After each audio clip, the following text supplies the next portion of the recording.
Entre todos os assuntos grandes da Bíblia Sagrada, o assunto sobre a semente da serpente é o que melhor explica a reação dos seres humanos. Em Gênesis capítulo 3, versículo 14 e 15, após o Senhor descer do seu trono para ter uma reunião com os 3 seres vivos que estavam no jardim do Éden, a serpente, a mulher e o homem, Deus, ao se dirigir para Adão, perguntando por ele, ou chamando-o por ele, depois de um breve momento, Adão lhe responde, dizendo-lhe que, ouvindo a sua voz, lhe chamando, sentiu medo. E vindo à sua presença com a sua esposa, Deus então lhe perguntou: comeste tu do fruto que te disse para não comer? E em vez de Adão lhe responder afirmativamente, dizendo sim, comi, ele lança a ação de ter comido sobre sua esposa. E disse: a mulher que tu me deste, me deu do fruto e eu comi. E quando Deus se dirige neste instante para a mulher, ela lhe diz: a serpente me enganou e eu comi. E então Deus se dirige para a serpente e diz à serpente no versículo 14 de Gênesis capítulo 3. Então o Senhor Deus disse à serpente: porquanto fizeste isso, maldita serás mais que toda besta e mais que todos os animais do campo. Sobre o teu ventre andarás e pó comerás todos os dias da tua vida. O Senhor continua dizendo, e então entra no assunto que se tornou e até hoje ainda é motivo de controvérsia entre aqueles que estão supostos por serem chamados e alegarem serem crentes, não terem controvérsia sobre o assunto. A semente da serpente. Disse no versículo 15: e porei inimizade entre ti, a serpente, e a mulher, que veio a se chamar Eva, a esposa do homem. Entre ti e a mulher, e entre a tua semente e a sua semente. Observem que ele não se refere à semente dela, usando da definição em relação à mulher, mas ele estava dizendo a sua. E ele disse, continuando no versículo: esta, a mulher, te ferirá a cabeça, e tu, serpente, lhe ferirás o calcanhar. A Bíblia Sagrada está recheada, completamente recheada de linguagem figurativa. A linguagem figurativa das Escrituras foi assim feita, colocada, para que a humanidade, em especial os filhos de Deus, porquanto a declaração de Jesus Cristo ou do Senhor Deus para a serpente, a declaração dada por ele, que ficou registrada por Moisés no Gênesis, nos deixa saber, nos faz entender que Deus havia declarado que na terra agora havia 2 sementes. Uma era a semente de Adão, que seria como veio pela mulher, e a outra seria, ou era, a de Caim, a da serpente que veio a ser Caim. Na terra, hoje, como sempre, nós temos uma pergunta. Nessa vida humana que já completa 6.000 anos de existência. Segundo as Escrituras, nós temos uma pergunta que somente este assunto das Escrituras, a semente da serpente, tem a explicação. É sobre as reações da humanidade. De onde veio as reações malignas que tomam conta dos homens, das mulheres, de todos os seres humanos?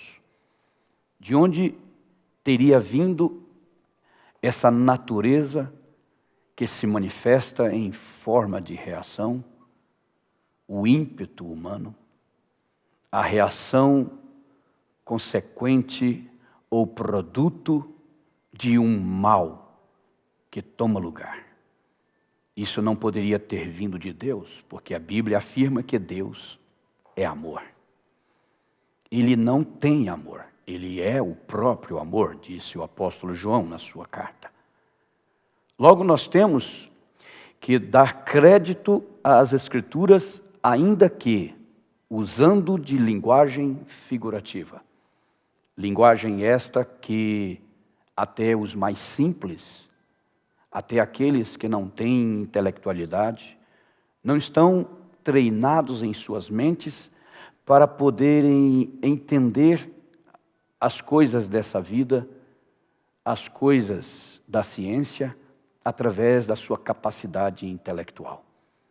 Deus, desde o princípio, usando a linguagem figurativa do natural para expressar e para mostrar a sua multiforme sabedoria, ele deixou estabelecido dessa forma para que os seus filhos pudessem ter a certeza e a segurança, através do seu próprio recurso de poder entender, para poder entender as Sagradas Escrituras.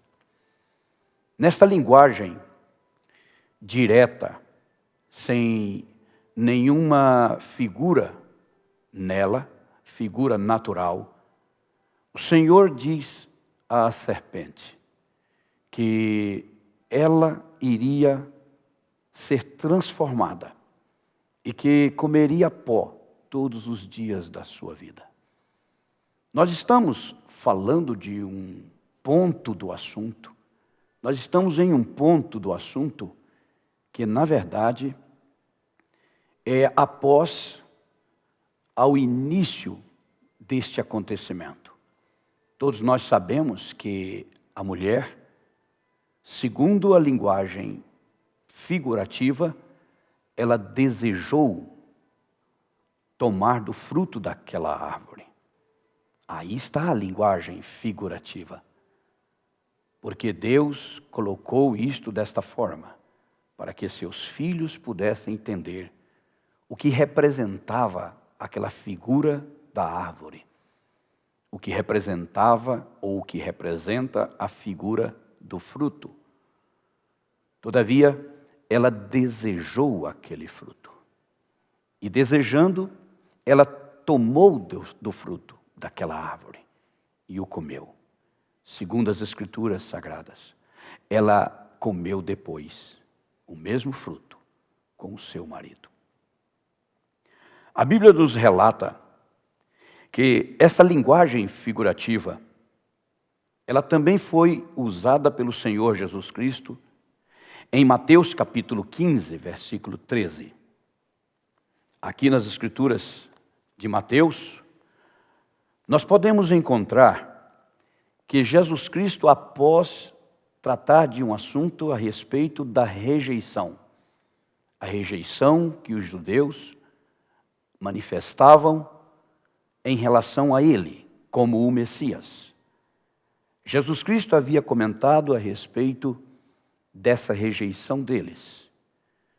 No versículo anterior ao versículo 13, onde nós vamos ler, Jesus Cristo fala que o que contaminava o ser humano não era o que ele comia, mas era o que estava dentro dele. Falando de um outro assunto a respeito desta semente. Porque a semente ela não está fora, nem é introduzida, seja numa fruta, num fruto ou no ser humano. Ela já está dentro do ser humano. Ela já está na terra. Ela já estava na terra quando Deus a criou. Esperava por um tempo em que Deus fizesse a modificação que fez para que o sol raiasse sobre ela. E então ela viesse a germinar. Também dessa mesma forma, quando Deus estava em Cristo Jesus, ali na nação para a qual ele veio e deveria ser aceito, respondendo àqueles fariseus que censuravam os seus discípulos por não limparem as mãos antes de comer.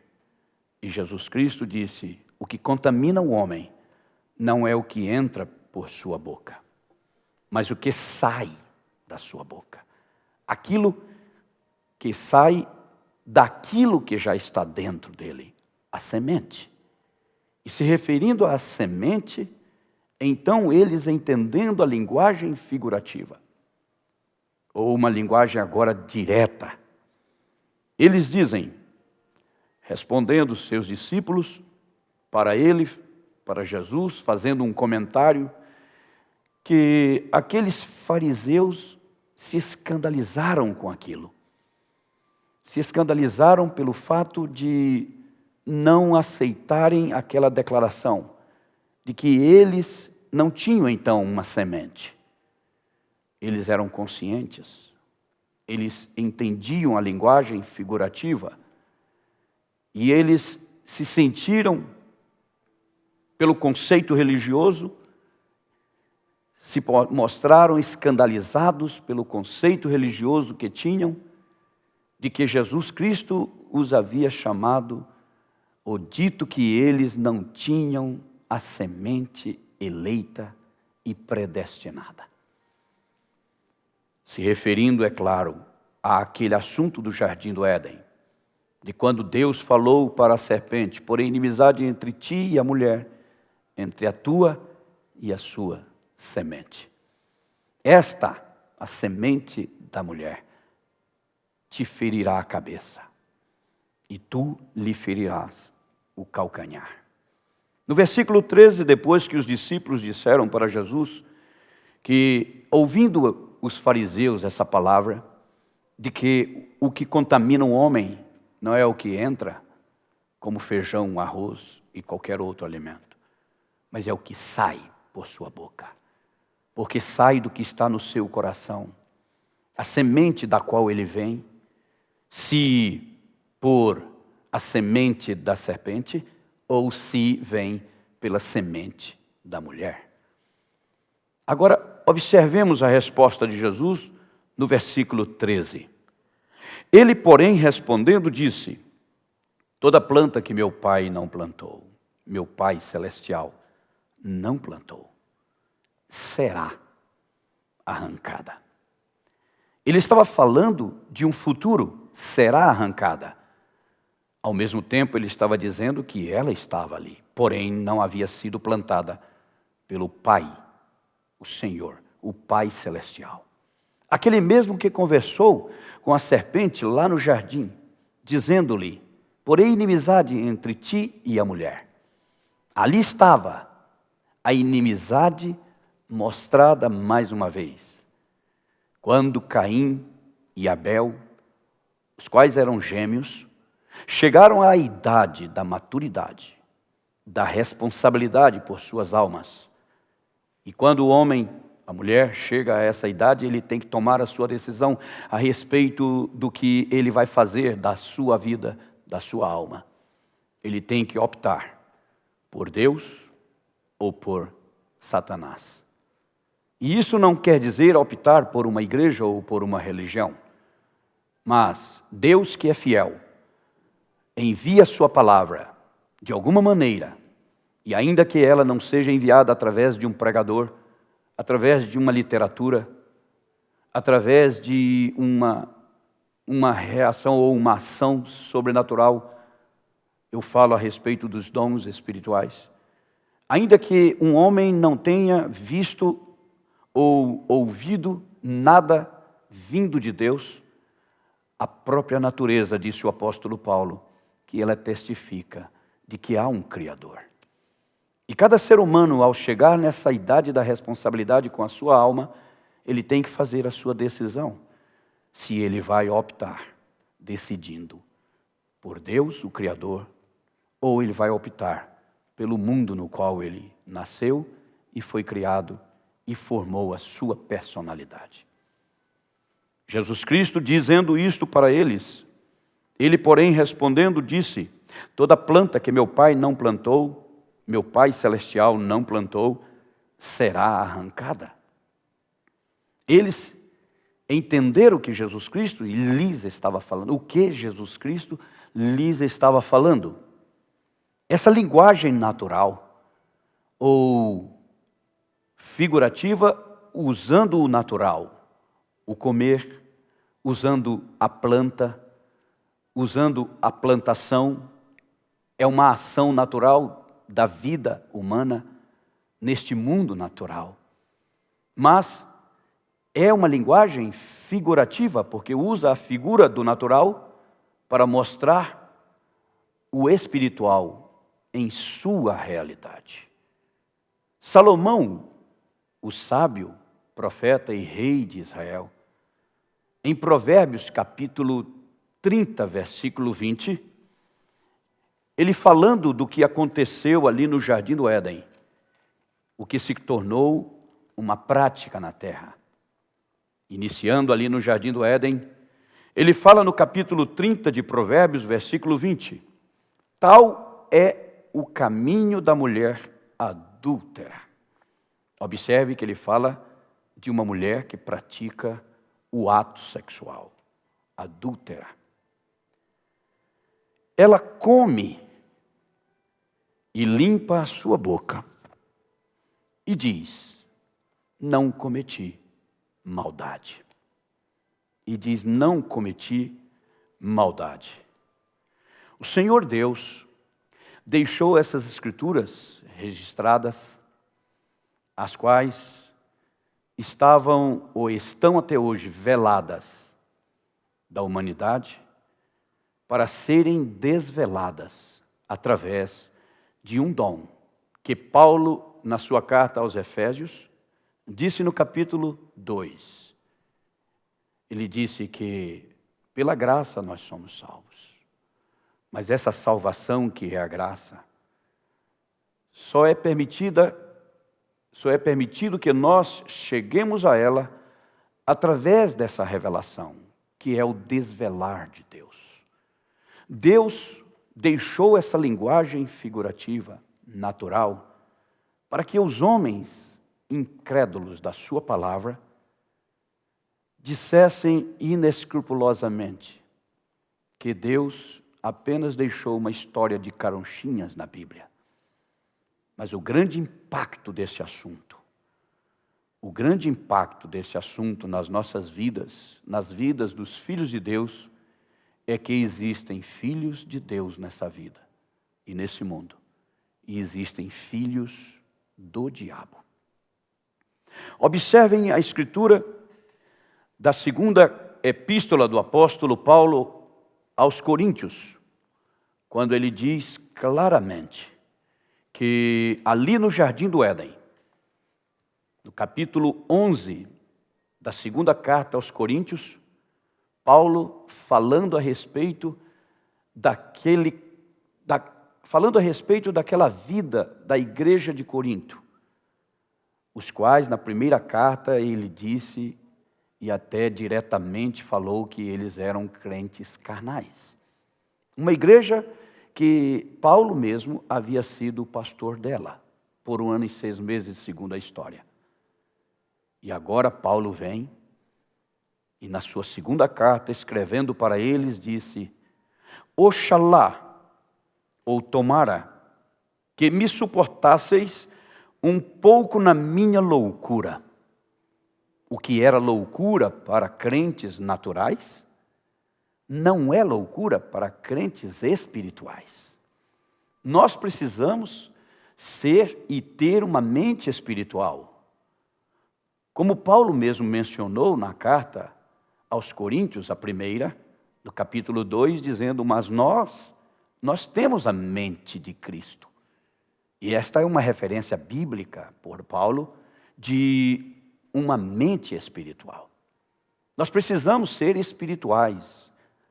E para sermos espirituais, nós não precisamos ser igrejeiros, nós não precisamos ser religiosos, nós não precisamos ser nem mesmo associados a uma religião.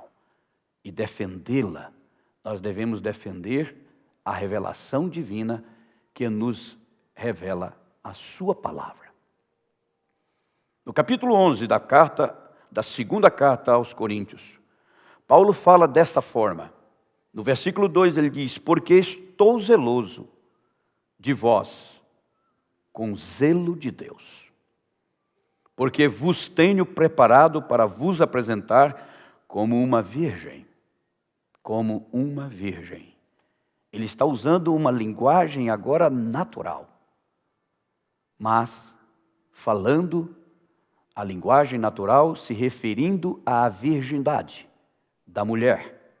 E agora, ele, usando essa linguagem natural da virgindade, ele se refere, fazendo um paralelo ao acontecimento do Jardim do Éden.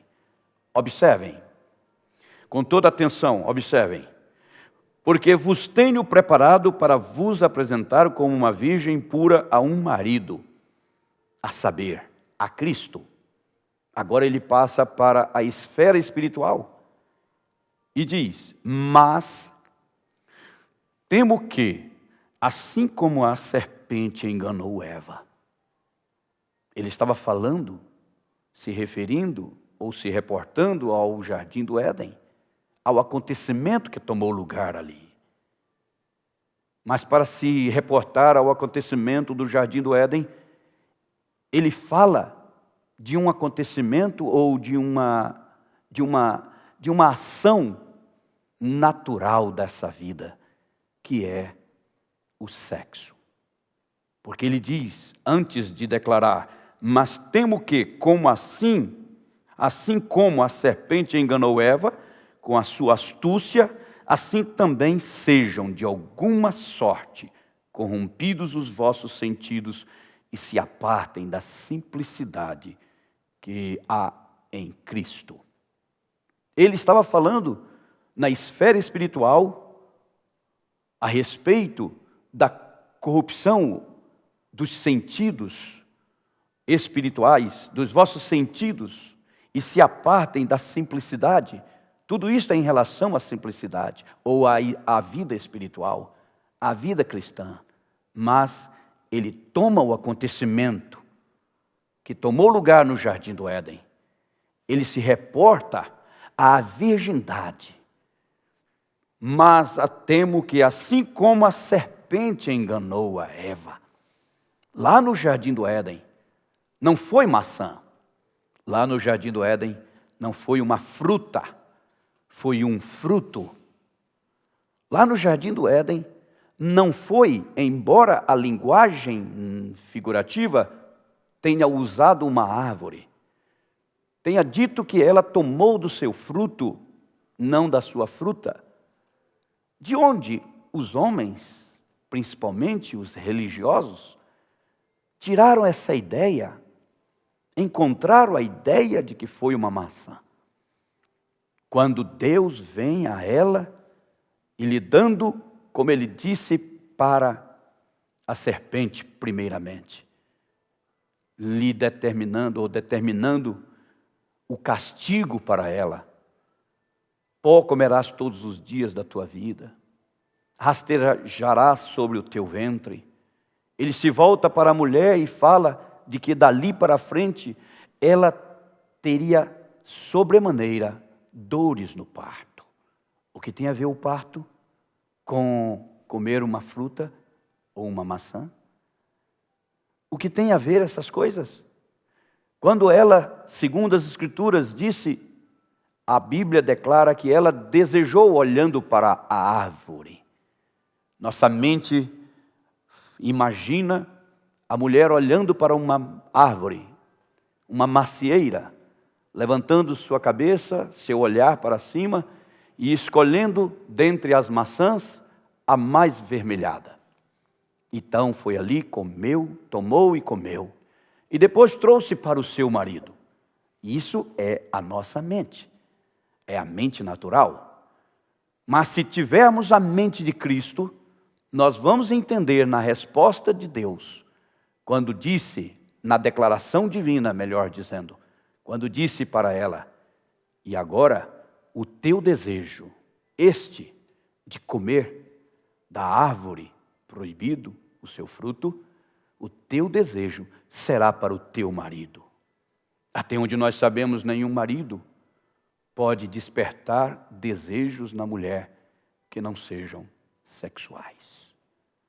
A Bíblia diz aqui ainda, na segunda ou na primeira carta de João, no capítulo 3, no versículo 9 e 10.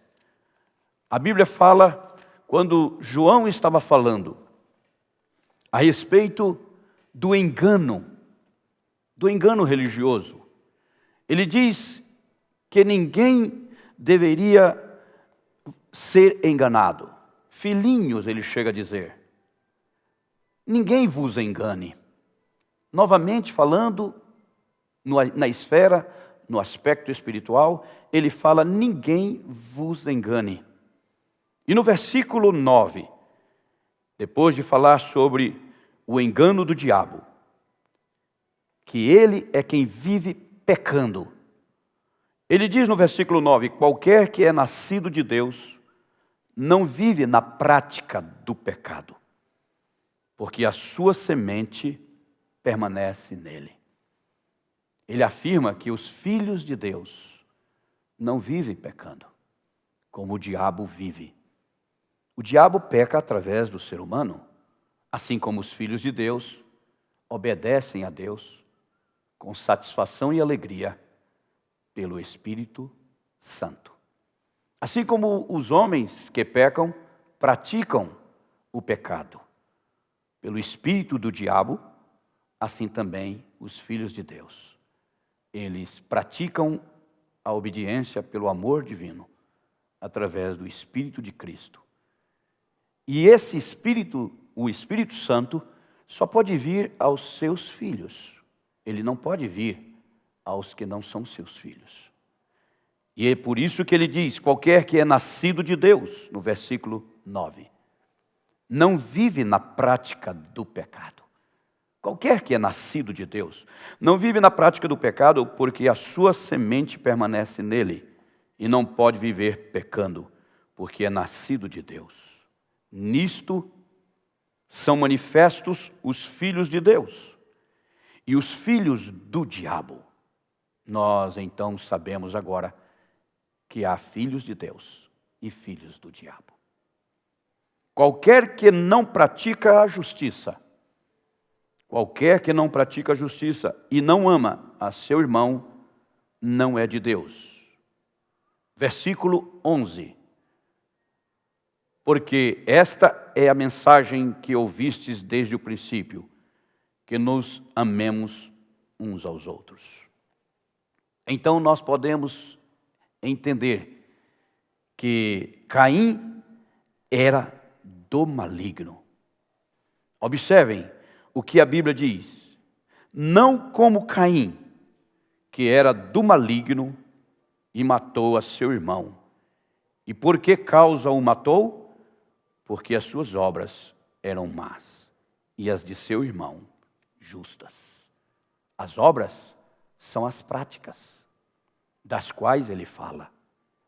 As obras que nós fazemos nessa vida e nessa terra são as obras que fazemos por um espírito. Os espíritos são dois, ou de Deus ou do diabo. Oxalá que o Senhor possa, oxalá Deus, possa te esclarecer mais, através da leitura bíblica pela revelação do Espírito Santo, a respeito da semente da serpente. Porque a semente da serpente, literalmente, está em evidência hoje na terra. Esta é a razão e o motivo que há essa condição de vida no mundo hoje.